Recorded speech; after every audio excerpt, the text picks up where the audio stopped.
Marley's ghost. Marley was dead to begin with. There's no doubt whatever about that.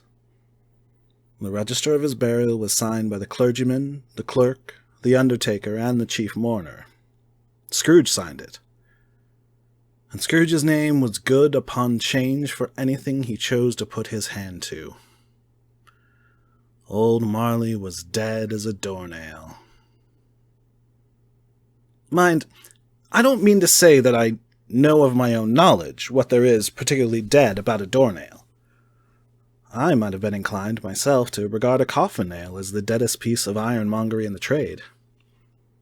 But the wisdom of our ancestors is in the simile, and my unhallowed hands shall not disturb it or the country's done for. You will, therefore, permit me to repeat, emphatically, that Marley was as dead as a doornail. Scrooge knew he was dead? Of course he did.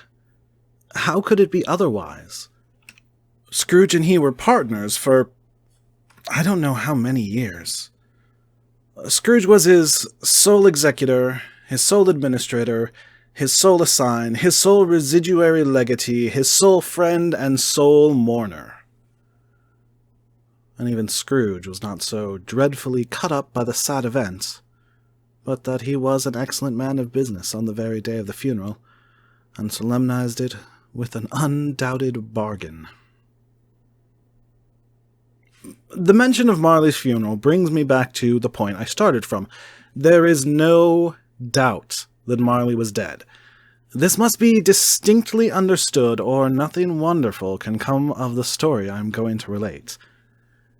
If we were not perfectly convinced that Hamlet's father died before the play began, there would be nothing more remarkable in his taking a stroll at night, in an easterly wind, upon his own ramparts, than there would be in any other middle-aged gentleman rashly turning out after dark in a breezy spot, say St. Paul's churchyard, for instance, literally to astonish his son's weak mind. Scrooge never painted out old Marley's name. There it stood, years afterward, above the warehouse door. Scrooge and Marley. The firm was known as Scrooge and Marley.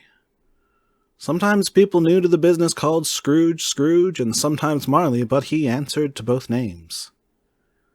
It was all the same to him.